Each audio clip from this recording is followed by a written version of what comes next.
በኔ ዘመን ለሚሞቱ አባቶች ካህናት ብዙ ጊዜ በረከታችሁ ይድረሰኝ ብዬ አላውቅ፣ ምክንያት አለኝ። ዛሬ ግን መምህር ዘለዓለም ወንድሙ በረከት ይድረሰኝ ብያለሁ። ይሄን ያክል አበል ትከፍሉናላችሁ እንምጣ ወይ እያሉ በሚደራደሩበት ዘመን ላይ እሱ ግን በልዩነት ደግሞ ሳይከፍለው ቤተክርስቲያንን ያገለገለ ንጹህ ወንድ፣ ወቅታዊ ፋሽኖች የማይገዙት እሱ ምንድነው መሰላችሁ? አሁን ላይ እንደ ፋሽን የመጣ ደግሞ አንድ ጉድ አለ ቤተክርስቲያን ውስጥ። በቀሚሳቸው ላይ እንደዚህ ነጠላ ደርበው የሚያገለግሉ ሰባኪያንም ዘማሪያንም መጥተዋል። ይሄ በቃ አሁን አዲሱ ፋሽን ነው። ይሄን ደግሞ ያስጀመረው አንድ ታዋቂ ሰባኪ ለራሱ ቢዝነስ ብሎ ያስጀመረው ሀቅ ነው፣ እናውቃለን። አሁን የቅርብ ጊዜ ነው። ግን ደግሞ ይሄን ፋሽን ብዙዎቹ በቀሚሳቸው ላይ ነጠላ እንደዚህ አድርገው ለብሰው ሲሰብኩ ሲዘምሩ አያለሁ። በፍጹም ስህተት ነው። ይሄንን ግን መምህር ዘለዓለም አላደረገው። የጌታ ኢየሱስ ክርስቶስን ቀሚስን ብቻ እየለበሰ ሲያገለግል የኖረ ድንቅ ሐዋርያ ቤተክርስቲያን ውስጥ እየተሰሩ ስላሉት ነውሮችና ግፎች መናገሬን አላቆም። እግዚአብሔር አንድ ቀን መጥቶ እስከሚያጸዳን ድረስ እስከሚያስተካክለን ድረስ የሚመጣልኝ መረጃ ሁሉ እናገራለሁ፣ አወጣለሁ። በዚህም የተነሳ እንደ መምህር ዘለዓለም ወንድሙ ተወዳጅ ሆን አልችልም። እንደሱ በሆን ግን እመርጣለሁ፣ ደስ ይለኛል።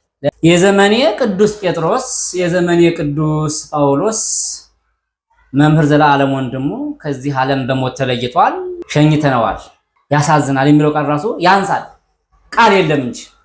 እስከዛሬ ድረስ ብዙ አባቶች ሲሞቱ እንደዚህ ብለን እናውቃለን፣ በረከታችሁ ይድረሰን ብለን እናውቃለን። እኔ ግን ብዙም ብዬ አላውቅም። የሚገርማችሁ ነገር በተለይ ደግሞ በኔ ዘመን ለሚሞቱ አባቶች ካህናት ብዙ ጊዜ በረከታችሁ ይድረሰኝ ብዬ አላውቅም፣ ምክንያት አለኝ። ዛሬ ግን መምህር ዘለዓለም ወንድሙ በረከት ይድረሰኝ ብያለሁ። ትክክለኛ ሐዋርያ ትክክለኛ ቅዱስ ጳውሎስን ያየሁበት መምህር ነው። በራሱ ገንዘብ በራሱ ሀብት ቤተክርስቲያን የሚያገለግል አበል የማይፈልግ ይሄን ያክል አበል ትከፍሉናላችሁ እንምጣ ወይ እያሉ በሚደራደሩበት ዘመን ላይ እሱ ግን በልዩነት ደግሞ ሳይከፍለው ቤተክርስቲያንን ያገለገለ ንጹህ ወንድ ንጹህ ሐዋርያ መምህር ዘለዓለም ወንድሙን በዘመን አይቻለሁ። የዚህ ወንድም በረከት አሁንም ትድረሰኝ። በተለይ ደግሞ የወንጌል አገልግሎቱ የወንጌል ስራው ትድረሰኝ። የተለየ ሰው የተለየ መምህር ነው። የዘመኑ ሸቀጥ የማይገዛ ወቅታዊ ፋሽኖች የማይገዙት እሱ ምንድነው መሰላችሁ? አሁን ላይ እንደ ፋሽን የመጣ ደግሞ አንድ ጉድ አለ ቤተክርስቲያን ውስጥ። በቀሚሳቸው ላይ እንደዚህ ነጠላ ደርበው የሚያገለግሉ ሰባኪያንም ዘማሪያንም መጥተዋል። ይሄ በቃ አሁን አዲሱ ፋሽን ነው። ይሄን ደግሞ ያስጀመረው አንድ ታዋቂ ሰባኪ ለራሱ ቢዝነስ ብሎ ያስጀመረው ሀቅ ነው፣ እናውቃለን። አሁን የቅርብ ጊዜ ነው። ግን ደግሞ ይሄን ፋሽን ብዙዎቹ በቀሚሳቸው ላይ ነጠላ እንደዚህ አድርገው ለብሰው ሲሰብኩ ሲዘምሩ አያለሁ። በፍጹም ስህተት ነው። ይሄንን ግን መምህር ዘለዓለም አላደረገው። የዘመኑ ሸቀጥ የዘመኑ ወረት ያልገዛው መምህር ሳላመሰግነው በማለፉ ግን በጣም አፈርኩ። እግዚአብሔርን ነው የምላችሁ። ይሄንን ሐሳብ በተለይ የነጠላውን ጉዳይ አንስቼ ብዙ ጊዜ እያሰብኩ ነበር። የሚገርማችሁ ነገር በቃ እነ መምህር ዘለዓለምን እንደ ወጥቻ አንድ ቀን በቪዲዮ ለስራ ለመስገናቸው እያልኩ እያሰብኩ ማርያምን ነው የምላችሁ እያሰብኩ ነው።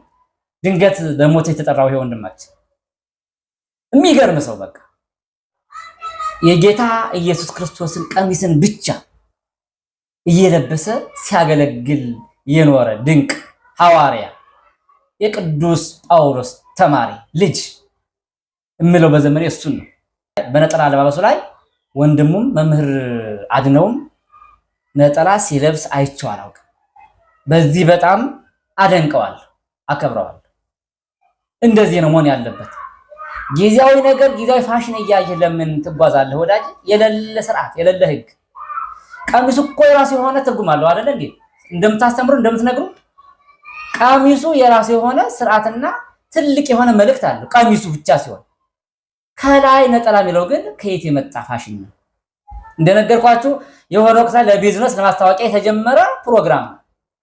አሁን ግን በቃ ዘምቷል፣ በየሰባኪያኑና ዘማሪያኑ ልብ ውስጥ ገብቷል። እግዚአብሔር ይመስገን። መምህር ዘላለምና መምህር አድነው ግን ይሄን እያደረጉ አይደለም፣ ወደፊትም አደርጉት።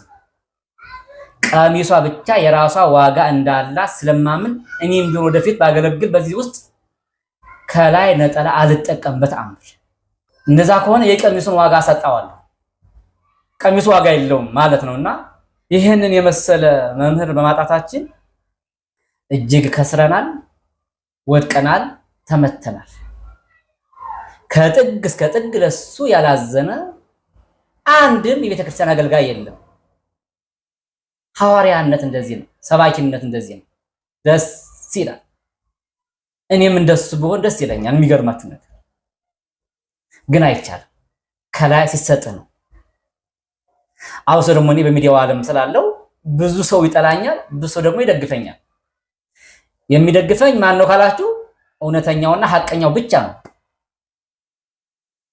በትክክል የእግዚአብሔርን መንግስት የሚፈልግ የእግዚአብሔርን እውነት የሚፈልግ ይደግፈኛል፣ ይወደኛል።